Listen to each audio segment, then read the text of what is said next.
Well, just a moment. Can I ask you guys something because I'm pretty nervous? Just to breathe with me, one deep breath. Thank you. Well, I come from a good family. My mom and dad were great doctors. They did a lot of social work, helped a lot of people in need. I am the youngest of four siblings, and we had everything. That's what I was told. But the truth is that my father, he behaved like a big brother, a bully. Um, he had sexual compulsion. He wanted to get divorced, but my mom wanted to keep the family together. So he sexually abused me, and my mom didn't know.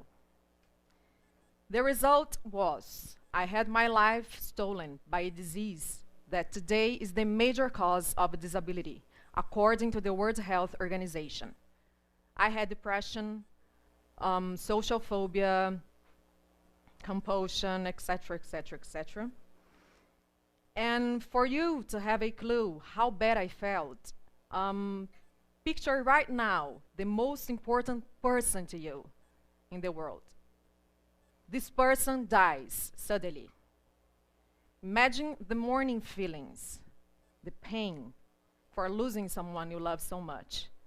I felt them all the time, but no one had died. So that's why at the age of 12, I started drinking and smoking to relieve those painful feelings, because I didn't know anything else I would do. And when I tried to talk to the adults, hear what they told me. You have everything. Children in Africa have nothing to eat, so you have to think positive, value life. You're so lucky, pray. And then I felt more guilty and ashamed of myself for feeling bad and not having enough willpower to change that. And I wish I were anyone but me. So I pretended that everything was fine. So at the age of 17, all I wanted was to be normal, to fit in. And I didn't have energy to brush my teeth. They are very white, but Anyway, and I really wanted to be part of society, so I felt guiltier for not having energy to study, work, become someone. And then when I was in college and I listened to people making plans, talking about career and the future, and now all the plans, traveling, all I wanted was to die. But then finally, at the age of 18, the relief. I was diagnosed with depression. Then the psychiatrist gave me a lot of medications. I started doing therapy. And after a couple of months, I was feeling worse. Yeah. And then all I wanted, was a miracle pill, something that made the pain go away. And I had to deal not only with the disease, but people prejudices.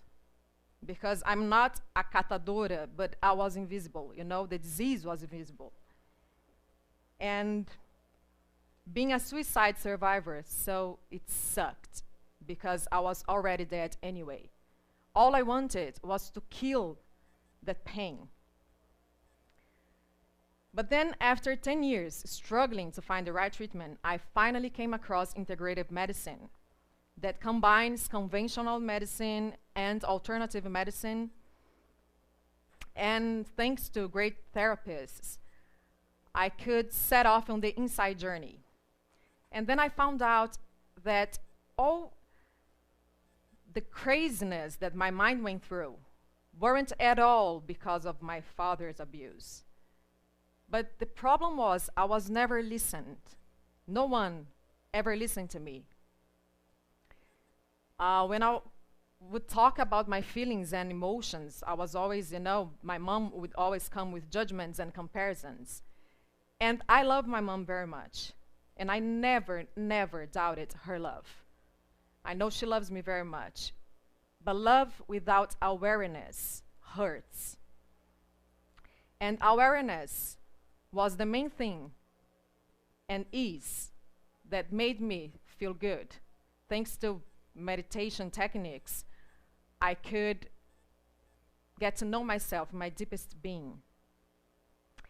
And then that's why I found it, what can anything else I could do in my life. I founded an NGO to help people and to try to lessen society prejudice and stigmas on mental disorders. And depression became a great master. So, if you have a mental disorder, because it's very common nowadays, 1 in 4 of us will have something, set off on your inside journey. And if you are normal, you should also set off on your inside journey.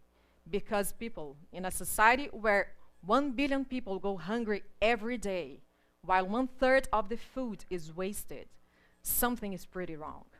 And listening tonight, all the other speakers, everything comes down to one thing: awareness. If I'm aware, you are aware, he's aware, then we can change the world, we can save the planet, we can, cure us all. Thank you for listening.